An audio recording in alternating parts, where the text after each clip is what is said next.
Well, welcome everyone. We're so happy you're here or you're watching the replay. I'd like to introduce myself. I'm Christine Farley, and I have had a background in holistic health for many, well, now decades. I'm a women's wellness coach, and I dabble in a lot of other things besides being a grandma to a large family. So we're going to go ahead and get started. And today we are talking about emotional eating. Oh my goodness. So, Emotional eating, as defined, is consuming food in response to emotions rather than physical hunger. And it often involves eating as a way to cope with your emotions. Emotional eaters tend to reach for comfort foods. Oh my goodness, which are typically high in sugar, carbs, and calories just to soothe your emotions. But let's talk about what are some of the characteristics of emotional eating. So it is eating in response to emotions rather than hunger, which sounds just fine, but let's go into a little more details. Sometimes that is craving specific comfort foods. Like I said, sugar and carbs seem to be the top hitters for that. But sometimes cravings are a physical response to your body needing nutrients. And that's a discussion for another time. But also part of emotional eating is can be eating mindlessly or without paying attention to the quantity. And I'm going to have to say also sometimes the quality of the food you're eating. And then feeling guilt or shame after eating. So, by contrast, what is physical hunger? And physical hunger is the body's natural response signal indicating that the need for food to maintain energy and proper functioning. And so that typically builds gradually, but sometimes can come on all of a sudden, and you're going, I'm hungry. Um, but true physical hunger can be satisfied with a variety of foods. And it is satisfied by eating, but it's also accompanied sometimes by physical signs like low energy, sometimes lightheadedness, and maybe even a growling stomach. I don't know, sometimes it has been years, maybe even decades before I actually felt my stomach growling. But with physical hunger, most people stop when they're full and their eating is deliberate and mindful. My new phrase is eat to live, not live to eat, which can apply to emotional eating, but also applies to maybe the food choices that we make too. So here we have the differences between emotional eating and physical hunger. And understanding these differences is really crucial to identify patterns and address them with appropriate strategies. So, common triggers can be stress, boredom, loneliness, even happiness. So, I'd like you to think about what are your triggers? And if you want to, you can put them in the chat. You don't have to. But I just want you to kind of put it in the back of your mind and analyze yourself. What are things that trigger um, emotional eating?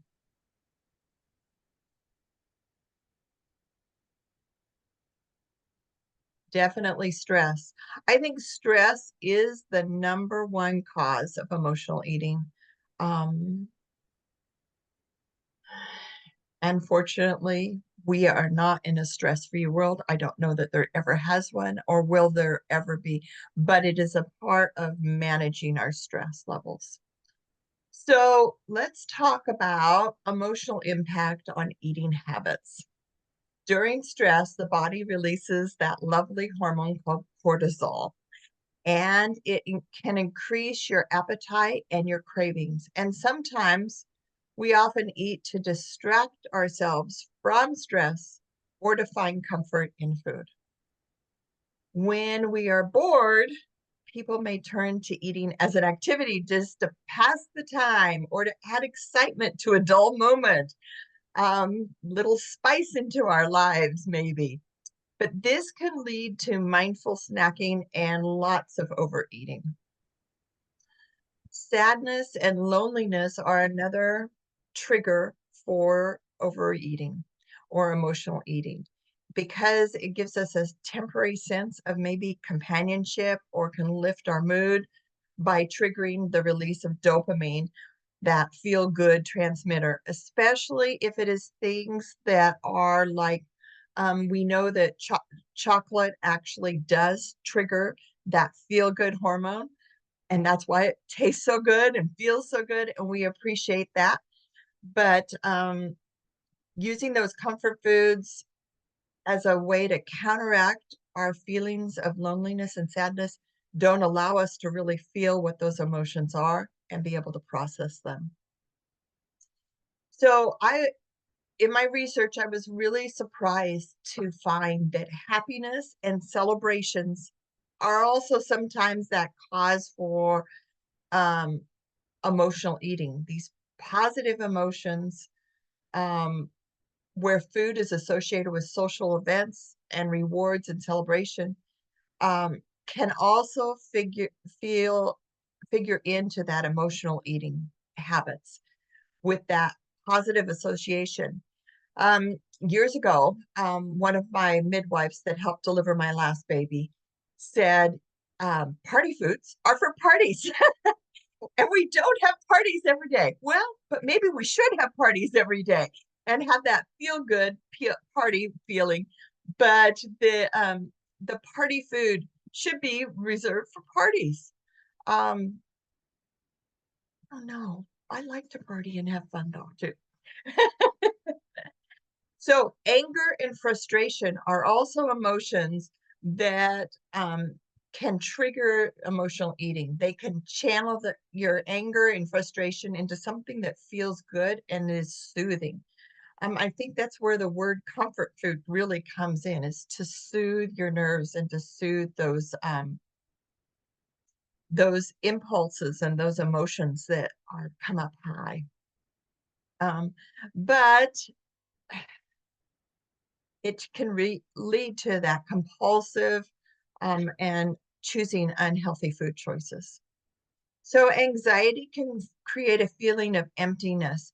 Anxiety is fear of the future when we analyze what anxiety really is. Depression is fear from the past.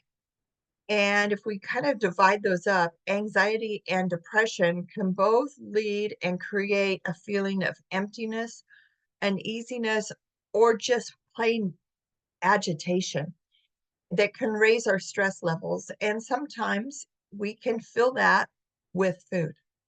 And it will be a momentary distraction from those fears and those thoughts, but then it leads to guilt and further anxiety. Unfortunately, it becomes a cycle. And I cannot remember a time in my life when I did not have food cravings up until the last few months. Um, I probably started at the age of 10, maybe 11 with food cravings.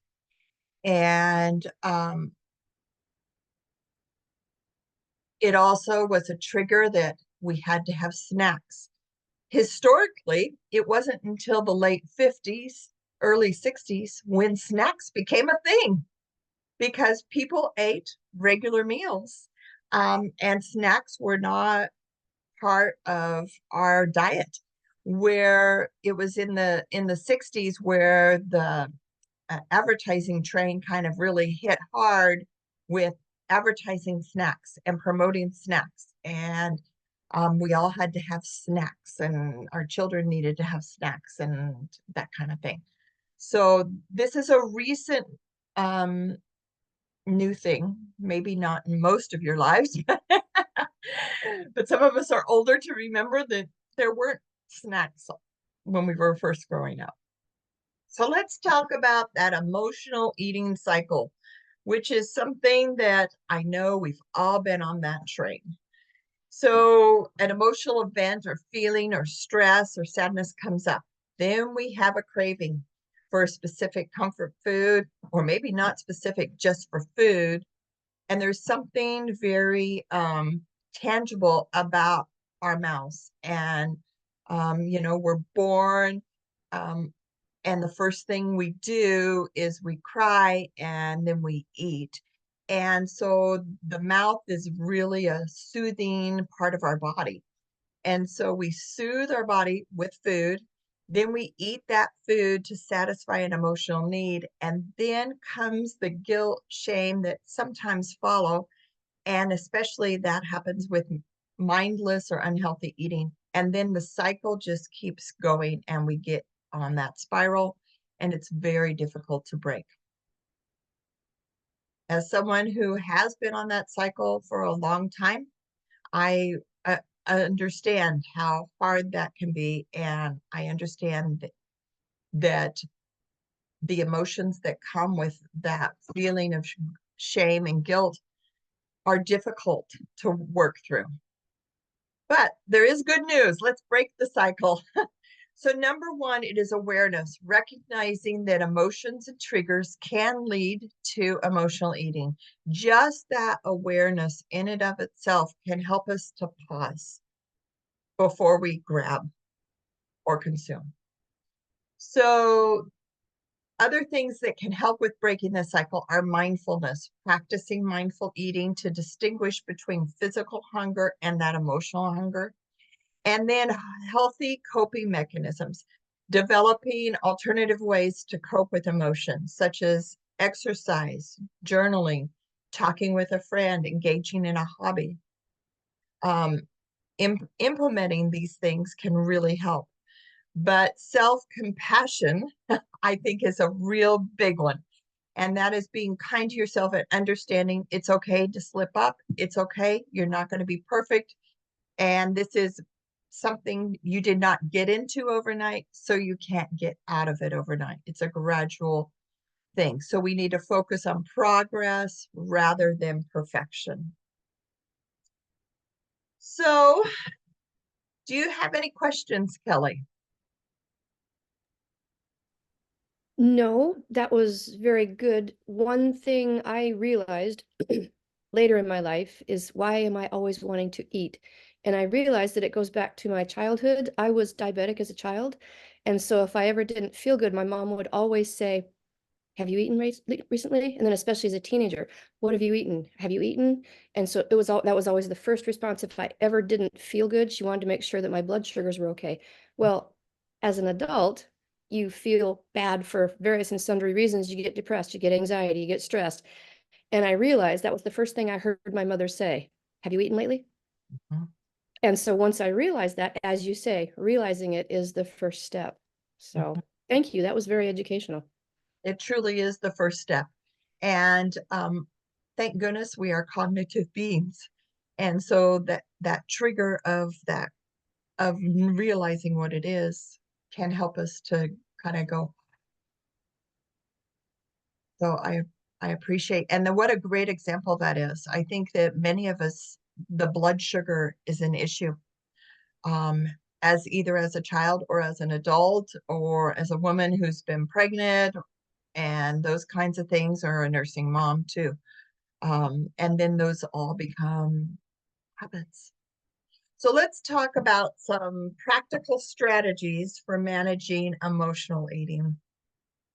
Mindful eating. So we're going to do a little type of a meditation. And we're going to, excuse me.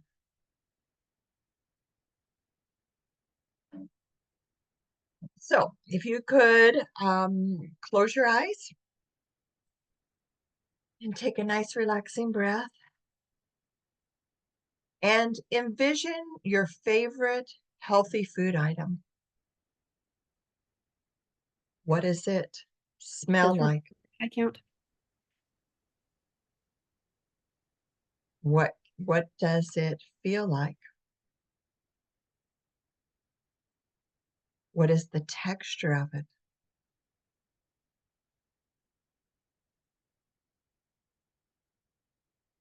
Now, as you look at it and put it up to your mouth. And before you take a bite, what are the senses that you are feeling, seeing, smelling? And breathe into that. And then take a bite, but don't necessarily chew the food. Feel it in your mouth. Feel it with your tongue. Is it cold? Is it warm? Is it crunchy? Is it soft? And as you now start to envision yourself chewing that food, what does it taste like? Is it bitter, sweet, salty? And as you continue to chew it, acknowledge your body as it starts to mix the food with the saliva and starts the digestion process right in your mouth. And as you swallow the food, feeling it going down your body, going down into your stomach,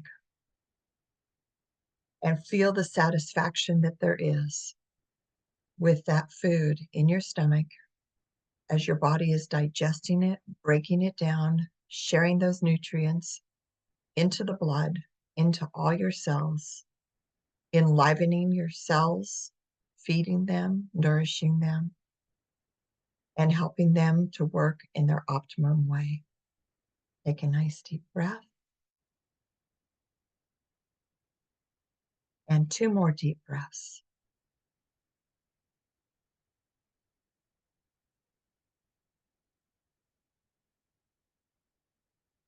Okay. I would encourage you to practice this little mindful meditation on food daily, maybe between your meals, so that it will help get your head and your emotions in a place where you feel better about um, absorbing, and it might actually help prepare your digestive tract to relax as you are putting that food up to your mouth, and to do it a little slower, analyzing what it is that you are partaking of. So another tool that works very, very well is positive affirmations. And they are a powerful tool that help manage emotional eating by fostering a healthier mindset and promoting self-awareness. And I have some affirmations. I will read these, and but then I will be sending these out with a follow-up email. So these affirmations support the journey of emotional eating, but they can be applied to other aspects of your life too. So the first one is, I make choices that nourish my body. I honor my emotions in healthy ways. I listen to my body's hunger and fullness cues. I choose to eat mindfully and savor every bite. I treat my body with kindness and respect. I find comfort in activities that nurture my mind, body, and spirit. I am patient and gentle with myself. I forgive myself for past eating behaviors and focus on the present moment.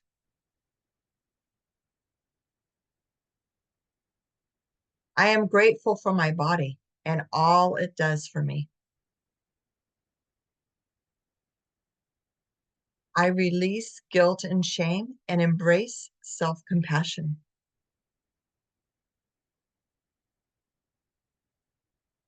I choose foods that energize and sustain me.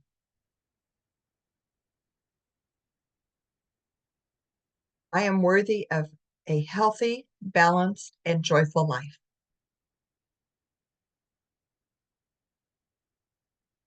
Every day, in every way, I am healthier and healthier.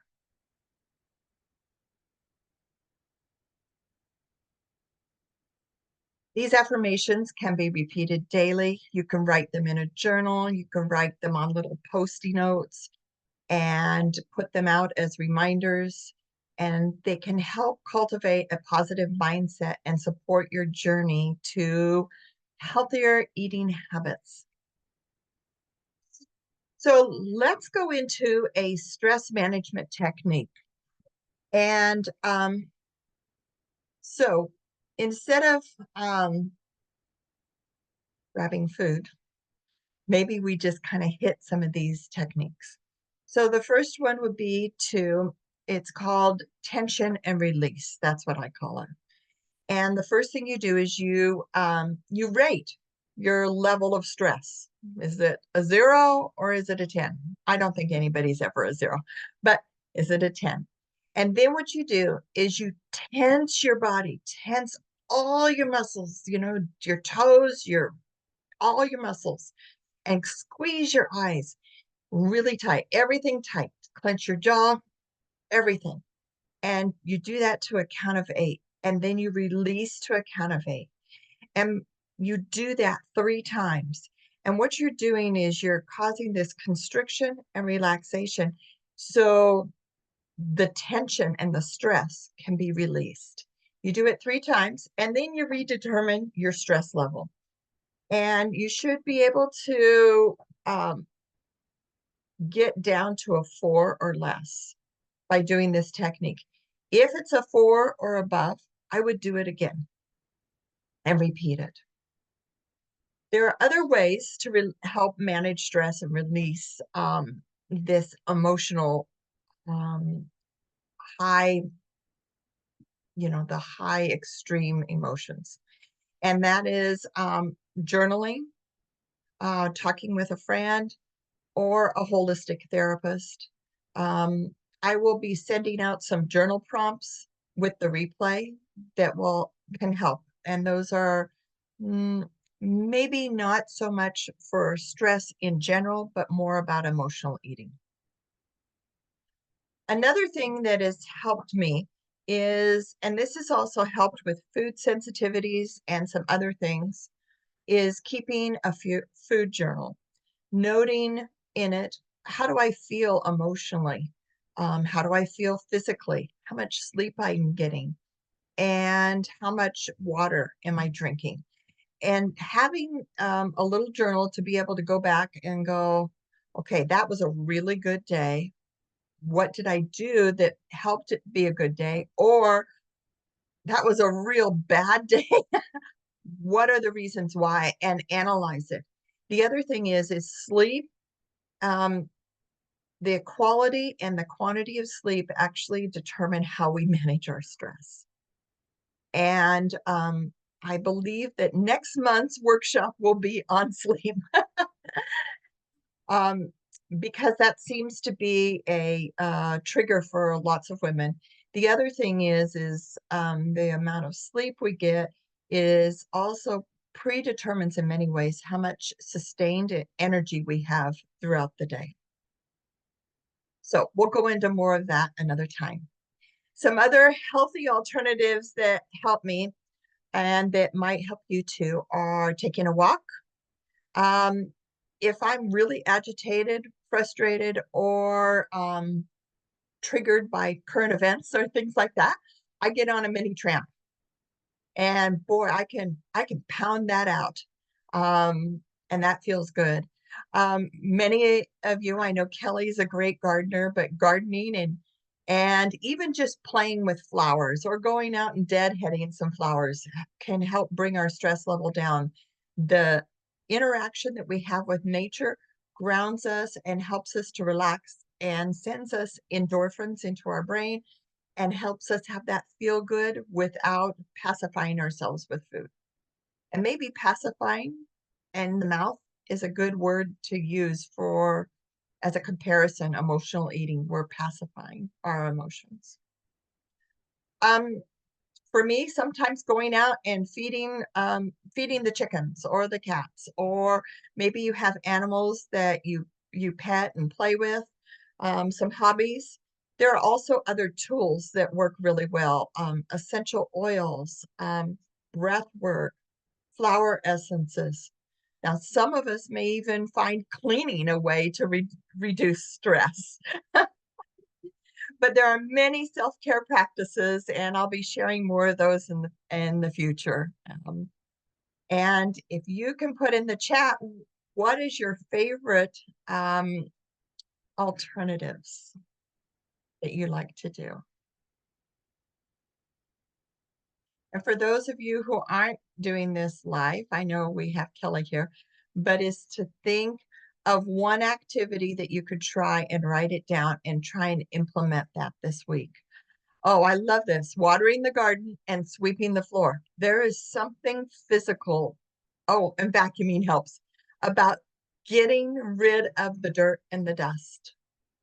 It is so therapeutic. And watering the garden is a great way to, I don't know, there's something also really soothing about water. Just the sound of it. Can help soothe our nerves and bring those stress levels down. So cravings cannot, as Kelly mentioned, cravings can also be caused by a low blood sugar or an imbalance in your intestinal flora. And personally, I use a gut health protocol that has greatly helped with cravings, and it has stabilized my blood sugar, my moods, and help me to have more sustained energy. And I'll put more information about that in the resources that I send out. I also would like to pose a thought-provoking question, and that is, ask yourself, is it really a craving or is it a habit? This has been something in my life in the last few months I've really had to analyze, because snacking was such a part of my life for so many decades. Cravings were such a part. I had to analyze and say, is it really a habit, or is it a real craving, or is it an emotional need? And trying to figure out and differentiate between those has really helped me to analyze and to be more cognitive about the way I take care of my body. So maybe even journal about some of that. Is it a habit?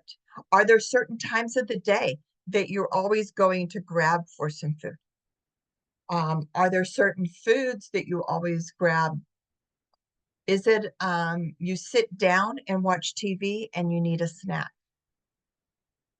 That is more of a habit than a craving. And so just being cognitively aware of that can help us make wiser choices. So, what takeaways are there for you?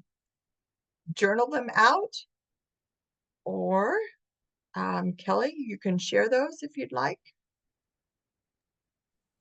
in the chat, In the chat. Okay. or you can share them verbally.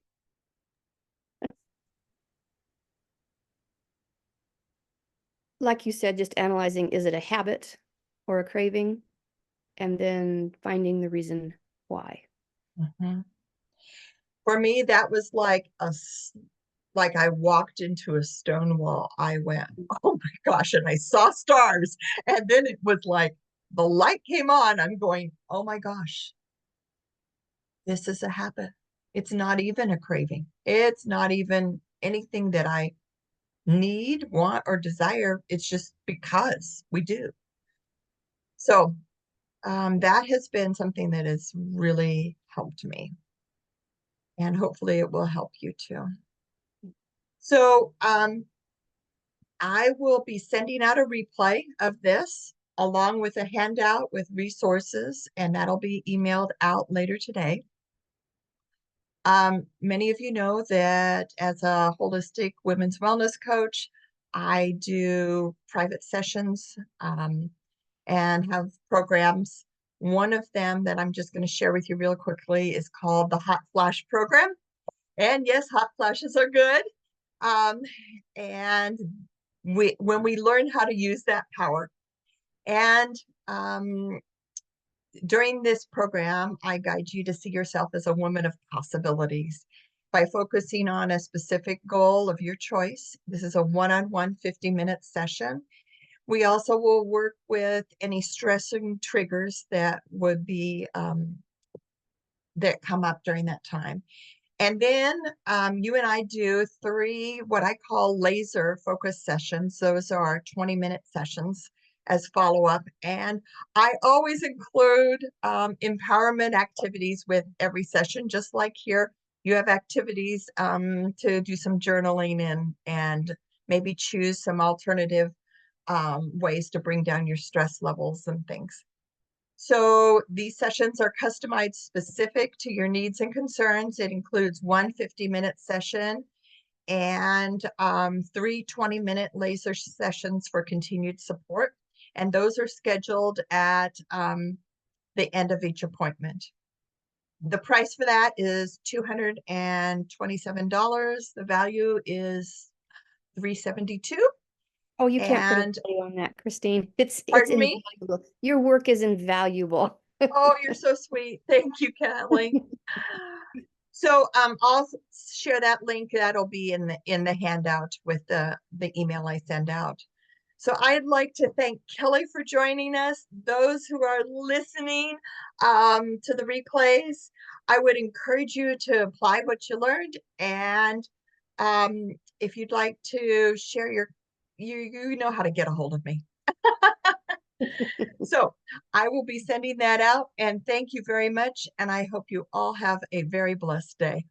Thank you so much, Christine. That was very educational. Oh, Appreciate it. thank you, honey.